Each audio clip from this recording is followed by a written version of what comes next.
1,24,000 انبیاء کی جامع صفات و کمالات اور نور سب کچھ سیدی رسول اللہ اپنے ساتھ لے کر آئے.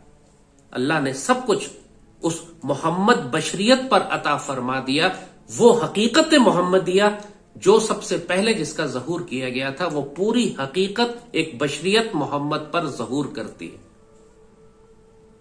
لوگ اسی لیے کنفیوز ہوتے ہیں سیدی رسول اللہ کے مقام کو سمجھنے میں، کیونکہ وہ سمجھتے ہیں کہ سیدی رسول اللہ صرف 63 سال کی بشریت کا نام ہے.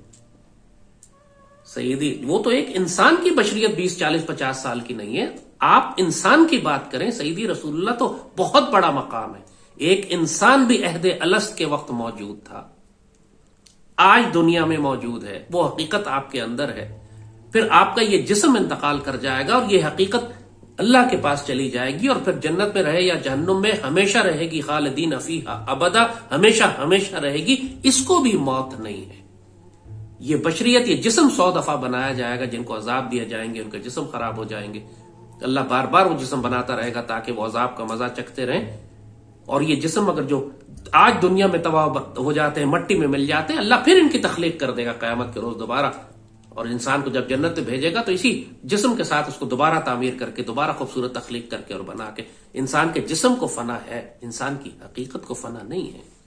اور قرآن تو کہتا ہے کل من علیہ فان ویبقى وجہ رب ذو الجلال والاکرام. کائنات کی ہر چیز کو فنا ہے سوائے رب کے ذات کے.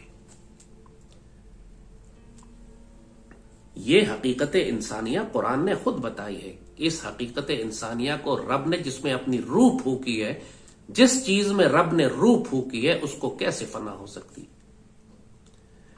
جس چیز کو اللہ نے خود اپنا آپ عطا فرمایا ہے، وہ کیسے فنا ہو سکتی ہے؟ تو حقیقت محمدیہ ایک بہت بڑے وجود کا نام ہے. بابوں نے اس پر باتیں لکھی ہیں لیکن چھپا کے. شیخ ابن عربی کا نام آج پورے پاکستان نے سنا ہوا ہے. پہلے تو صرف اہل علم جانتے تھے، لیکن ارطغرل ڈرامے کی وجہ سے اب پوری پاکستانی قوم شیخ ابن العربی کو جانتی ہے. شیخ ابن العربی کے بہت ہی قریبی شاگرد تھے حافظ شیخ عبد الکریم الجیلی. شیخ عبد الکریم الجیلی، آپ نے ایک حیرت انگیز کتاب لکھی ہے، الانسان الکامل، the perfect man, the perfect human being, the perfect انسان. اس کتاب کا اردو بھی ترجمہ ہو چکا ہے اور یہ اچھے کتب خانوں میں مل جاتی ہے. بے شک آپ جا کے اس کو لے سکتے ہیں، لیکن یہ ہم بتا دیں کہ آپ سمجھ نہیں سکیں گے. اردو زبان میں اس سے زیادہ مشکل کتاب شاید کبھی نہ لکھی گئی ہو. جنہوں نے ترجمہ کیا ہے میں تو ان کو سلام کرتا ہوں کہ وہ اتنا مشکل مضمون انہوں نے اردو میں ترجمہ کر دیا. لیکن جو اردو زبان استعمال ہوئی ہے وہ اسی مقام کی ہے کہ جو اس مقام پر رہنے والے لوگ ہی سمجھ سکتے ہیں. ہم جیسوں کی تو سمجھ میں آنے والی وہ چیز ہے نہیں، لیکن بزرگوں نے اس پر کتابیں لکھی ہیں. اور شیخ ابن العربی کے بارے میں اگر آپ کسی بھی بڑے عالم سے یا بڑی کتابوں میں پڑھیں، ایک جانب تو جو صاحب نظر اور صاحب بصیرت ہیں ان کو قطب عالم کہتے تھے کہ وقت کے قطب اور وقت کے ولی، لیکن بہت بڑی تعداد میں علماء ظاہر ان کو کافر اور زندیق بھی کہتے تھے. کافر کہتے تھے کیونکہ ظاہر یہ جو باتیں انہوں نے اتنے بڑے بڑے راز اپنی کتابوں میں اور اپنی گفتگو میں کھولے ہیں، یہ ہر ایک کو ہضم ہونے والے نہیں ہیں. لیکن وہی بات کہ یہ راز اب کیوں کھولے جا رہے ہیں، تو وہ اللہ کے حکم سے کھولے جا رہے ہیں، سیدی رسول اللہ کی اجازت سے کھولے جا رہے ہیں. کیونکہ بابا اقبال نے فرمایا تھا کہ یہ جو بشارت اور خوشخبری ان کی زبان سے دی تھی، آیا ہے دور بے حجابی کا عام دیدار یار ہوگا، گیا وہ دور کے چھپ کے پیتے تھے پینے والے، اب جہاں بنے گا میں خانہ ہر کوئی وعدہ خار ہوگا، 300 سال سے ہند کے میں خانے ہیں بند، اب وقت ہے کہ تیرا فیض عام ہو ساقی. وہ اس لیے کہ اب مسلمانوں کو بھی ان روحانی علوم سے مسلح کیا جا رہا ہے، کیونکہ آنے والا وقت دجالی طاقتوں کا ہے کہ جو اسی قسم کی طاقتیں ابلیس اور شیاطین کی جانب سے اپنے پاس رکھتی ہوں گی. مسلمانوں کو سیدی رسول اللہ نے فرمایا ہے یہ سب کچھ. آخری دور میں جب قحط پڑیں گے، جب مصیبتیں ہوں گی اور پریشانیاں ہوں گی اور کھانا نہیں ملے گا، تو اس وقت مسلمانوں کا رزق اللہ کا ذکر ہوگا. مسلمان اللہ کا ذکر کریں گے اور اس سے وہ اس طرح طاقت حاصل کریں گے جیسے خوراک کھا کر کرتے ہیں. آنے والا وقت روحانیت کا دور ہے، وہاں شیطان کی بھی اپنی روحانی طاقتیں ہیں اور اللہ کی جانب سے بھی بہت بڑی بڑی روحانی طاقتوں اور رازوں کو اور دروازوں کو کھولا جا رہا ہے، کیونکہ اب وقت آخری دور ہے، یہ وقت دجال کی طاقتوں کے ساتھ تصادم کا ہے، اور وہ شیطان اپنی پوری قوتوں کے ساتھ، کائنات کی تمام قوتیں من الجنت والناس، جو شیاطین اور جنات اس کے پاس ہیں، انسانوں میں سے ہوں یا جنوں میں سے، وہ ان کو لے کر آئے گا مسلمانوں کے خلاف، اور مسلمانوں کی جانب سے بھی پھر وہ تمام طاقتیں جو اللہ نے انبیاء کے صدقے اور سیدی رسول اللہ کے صدقے مسلمانوں کو عطا فرمائی ہیں، ان ساری طاقتوں کا، وہ سارے علوم جو الکتاب کے علوم ہیں جن کا ذکر قرآن پاک میں ہے، وہ تمام علوم جو اللہ نے انبیاء کو عطا فرمائے ہیں، چاہے وہ ہواؤں کو تسخیر کرنا ہو، چاہے جانوروں کی زبان سمجھنا ہو، چاہے کائنات کو اپنے خیالات اور اپنے اشاروں سے کنٹرول کرنا ہو۔ آج جب آپ ریموٹ کنٹرول سے ٹی وی کنٹرول کر سکتے ہیں اور ریموٹ کنٹرول سے ہزاروں میل دور جہاز اڑا سکتے ہیں، تو کیا اللہ کے بندوں کے پاس وہ طاقتیں نہیں ہیں؟ جس طرح سلیمان علیہ السلام کے درباری کے پاس تھی کہ ٹیلی پورٹیشن اور ٹرانسلوکیشن اور ایک چیز فزیکل آبجیکٹس کو ہزاروں میل دور اٹھا کے چند سیکنڈ میں پہنچا دیں۔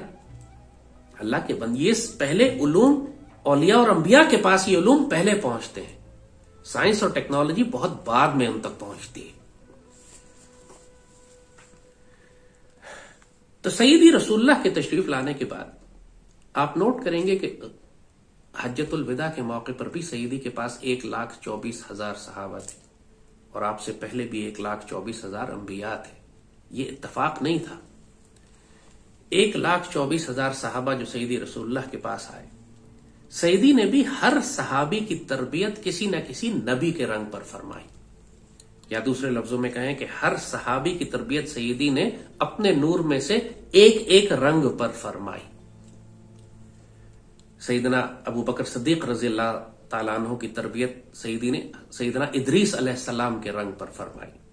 سیدنا ادریس علیہ السلام کا جو رنگ تھا، سیدنا ابو بکر صدیق کی تربیت اسی انداز میں فرمائی، اور وہ بھی کپڑے کے تاجر تھے اور سیدنا ابو بکر شریف بھی کپڑے ہی کے تاجر تھے۔ سیدنا عمر کی تربیت حضرت موسیٰ علیہ السلام کے رنگ پر فرمائی، وہ بھی جلالی تھے اور یہ بھی جلالی تھے۔ اور تمام صحابہ کو اسی طرح سیدی رسول اللہ نے جو نور تقسیم فرمایا وہ کسی نہ کسی نبی کے رنگ پہ تھا، یا یہ کہیں کہ ہر نبی کے پاس جو نور تھا وہ سیدی رسول اللہ کا کوئی نہ کوئی رنگ تھا، ایک ہی بات۔ مگر سیدی رسول اللہ نے ایک صحابی تھے جن کی تربیت اپنے رنگ پر فرمائی، باقی تمام صحابہ کی تربیت پہلے والے انبیاء کے رنگ پر فرمائی، لیکن ایک صحابی کی تربیت سیدی نے اپنے رنگ پر فرمائی، اور وہ سیدنا علی رضی اللہ تعالیٰ عنہ۔ اسی لیے جو طریقت اور معرفت کے سلاسل چلے آگے، جو پوری دنیا میں اللہ تعالیٰ نے یہ حقیقت، طریقت اور معرفت کے سلاسل چلائے، وہ انہی دو بڑے صحابہ کے ذریعے چلے۔ نقشبندی سلسلہ سیدنا ابو بکر سے فیض لیتا ہے، اور قادری، چشتی اور سہروردی سلسلہ سیدنا علی رضی اللہ تعالیٰ عنہ سے فیض لیتا ہے۔ جس طرح بتایا تھا پہلے آپ کو کہ ظاہری شریعت کے جو مذاہب اور طریقے ہیں وہ امام احمد بن حنبل اور مالک اور شافعی اور ابو حنیفہ اور امام مالک سے چلے، اور جو طریقت کے اور معرفت کے سلسلے ہیں وہ حضرت ابو بکر اور حضرت علی سے چلے۔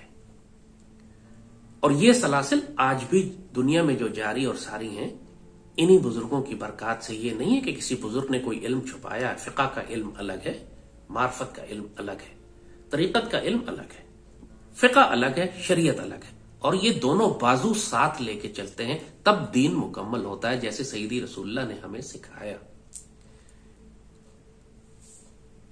لیکن اب جس دور میں ہم داخل ہو رہے ہیں، جو آخری زمانہ آتا جا رہا ہے،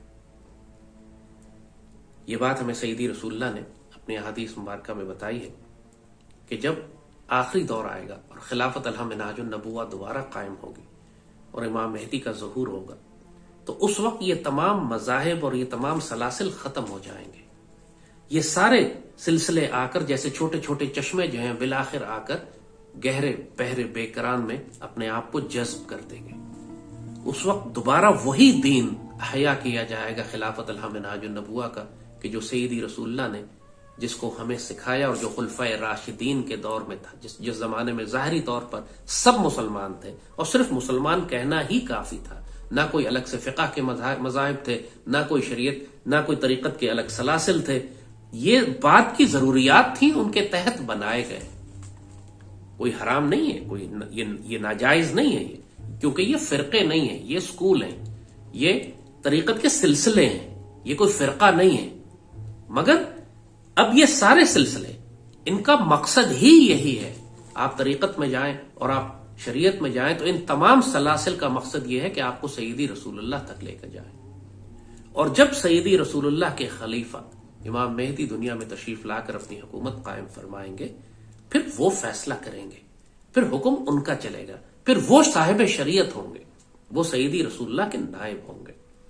اس وقت یہ سارے بزرگ اور اولیاء اللہ جو اہل طریقت ہیں وہ آ کے ان کے ہاتھ پر بیعت کریں گے اور اپنے سلاسل کو اور اپنے مریدوں کو اور اپنے وابستگان کو ان کے پاس لا کر ان کی خدمت میں پیش کر دیں گے۔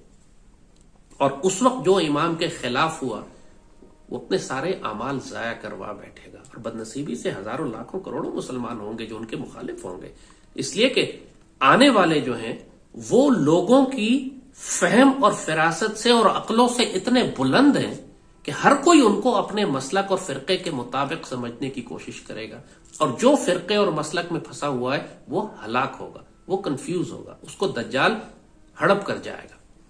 اور یہ ہوں گے ایسے بدنصیب۔ احادیث شریف میں بالکل واضح ہے یہ بات کہ امام کے خلاف بھی بڑی بڑی فوجیں مسلمانوں کی جانب سے آئیں گی، مگر ان کو سب سے پہلے پہچاننے والے بھی اولیاء اللہ ہی ہوں گے۔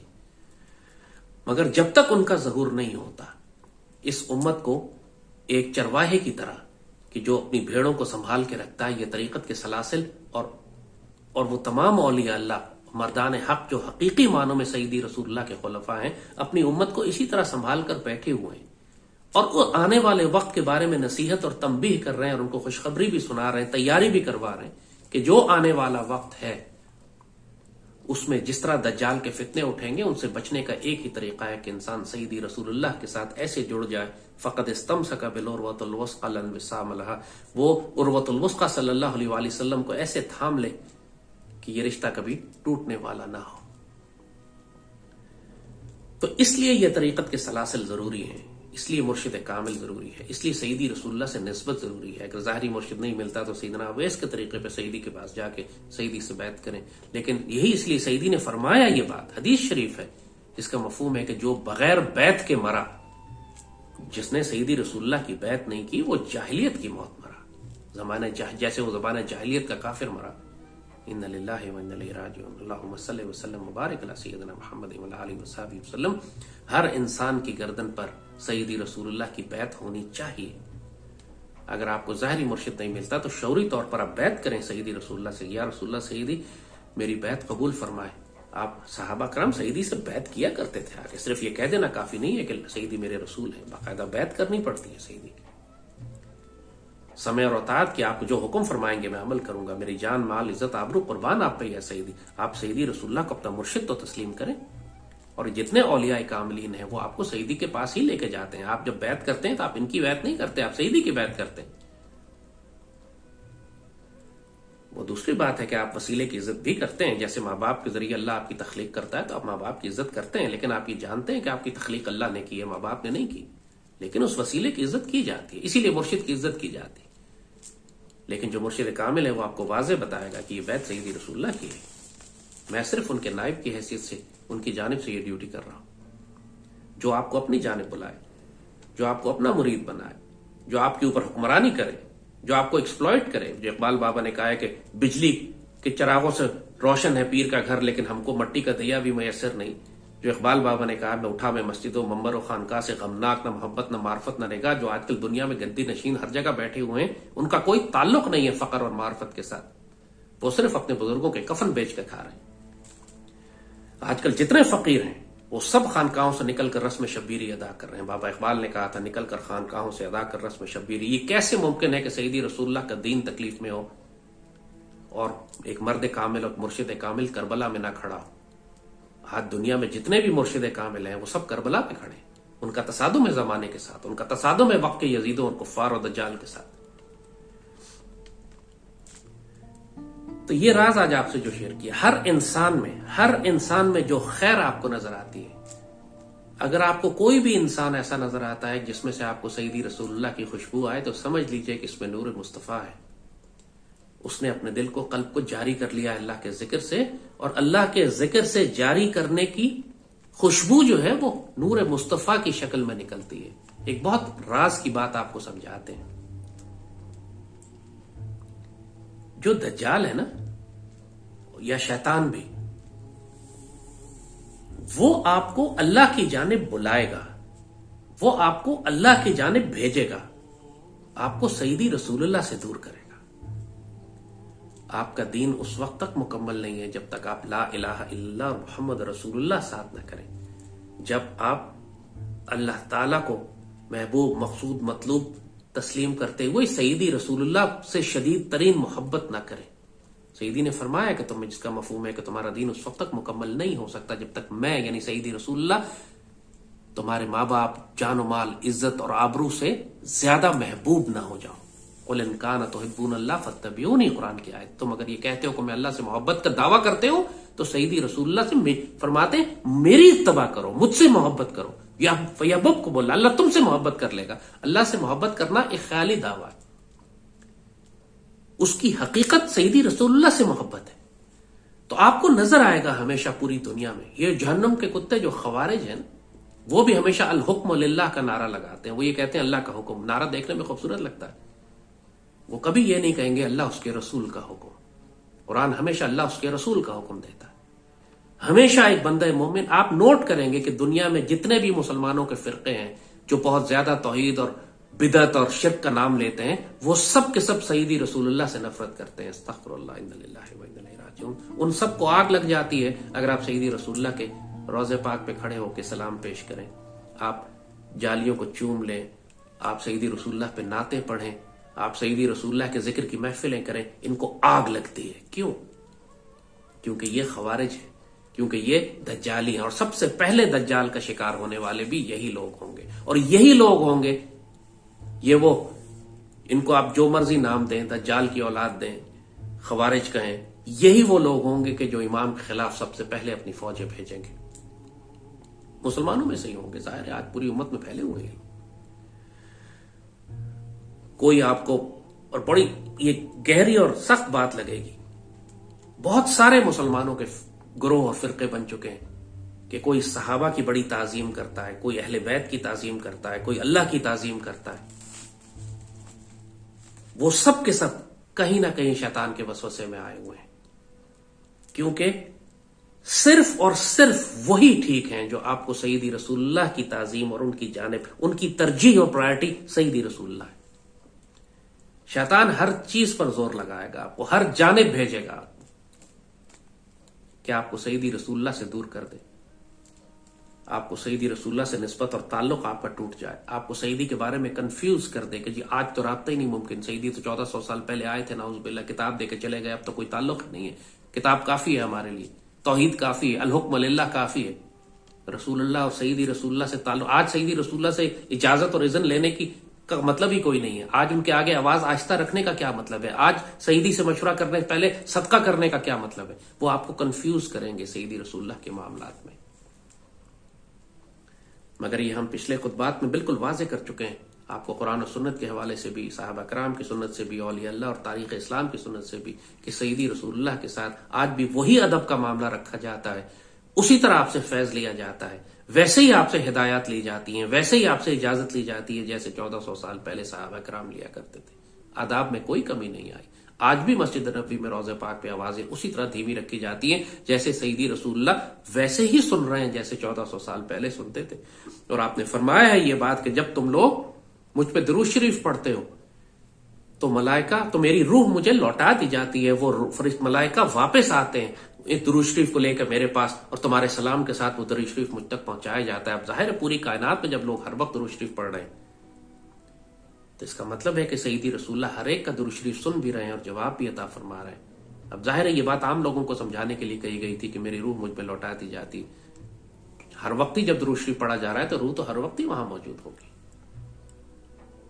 ہر وقت ہی سیدی جواب عطا فرما رہے ہیں، اور سیدی جب جواب عطا فرماتے ہیں آپ کا نام لے کر ان کو پہنچایا جاتا ہے درود شریف، سیدی سنتے ہیں، ان کو معلوم ہوتا ہے فلان ابن فلان، آپ اپنے والد کی جانب سے بھی درود پہنچاتے ہیں کیونکہ آپ کے والد کا نام بھی ساتھ لیا جاتا ہے، اس لیے کثرت سے درود شریف پڑھنے والا کبھی ضائع نہیں ہوتا۔ کبھی گمراہ نہیں ہوتا، کبھی خوار نہیں ہوتا۔ جو درود شریف پڑھتا ہے سیدی رسول اللہ کے اوپر، اللہ اس کو کبھی رسوا اور خوار نہیں کرتا۔ وہ کوئی اور دعا کرے یا نہ کرے، درود شریف پڑھنا کافی ہے اس کے لیے۔ میں سعودی عرب کی جیل میں تھا تو میرے ساتھ وہاں ایک شام کا بڑا خوبصورت ایک اللہ کا ولی درویش نما فرد میرے ساتھ قید تھا، بے گناہ، کئی سالوں سے بند، خاندان اس کا تباہ کر دیا انہوں نے۔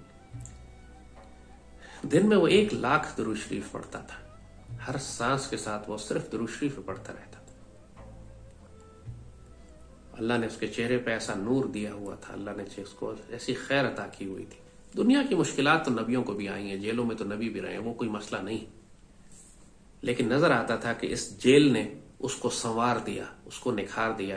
دنیا کی زندگی تو کٹ جاتی ہے، گزر جاتی ہے، ہمیشہ کی زندگی تو وہ ہے جو اللہ اس کے رسول صلی اللہ علیہ وسلم کے پاس ہے۔ دنیا کی زندگی سے تو آج تک اللہ کا کوئی مومن بندہ پریشان نہیں ہوا، دنیا کی مشکلات اور پریشانیوں سے۔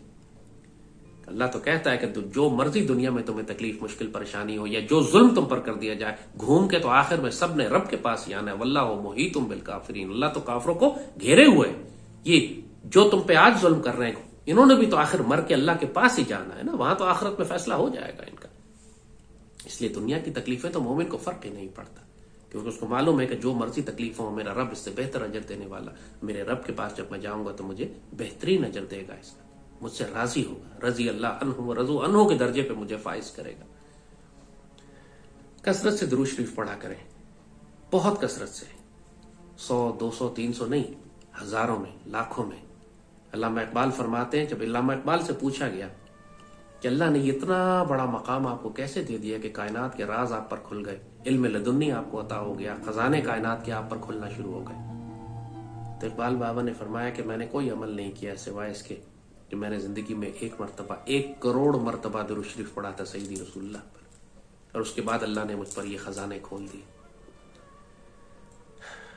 اللہ ہم سب کو سیدی رسول اللہ سے ایسا جڑنے کی، ایسی سیدی سے نسبت اور تعلق کی اجازت عطا فرمائے۔ فقد استمسک بالعروۃ الوثقی لا انفصام عنہا، اس کے بعد رشتہ کبھی ٹوٹے نہیں، دنیا میں بھی، قبر میں بھی، اور آخرت میں بھی، اور آنے والے وقتوں میں ہم سیدی رسول اللہ کے دین کے محافظ ہوں، سیدی رسول اللہ کی تلواریں ہوں، سیدی رسول اللہ کے شیر ہوں، سیدی رسول اللہ کی امت کے محافظ ہوں، پاک سرزمین اور امت مسلمہ کی حفاظت اور اس کی عزت اور غیرت اللہ تعالیٰ یہ ڈیوٹی ہم سے لے، غزوہ ہند ہمیں نصیب فرمائے، بیت المقدس ہمارے ہاتھوں آزاد ہوں، اور ہم خلافت الہا منہاج النبوہ کو دیکھیں۔ اللہم صلی وسلم وبارک علی سیدنا محمد وعلی آلہ وصحبہ وسلم۔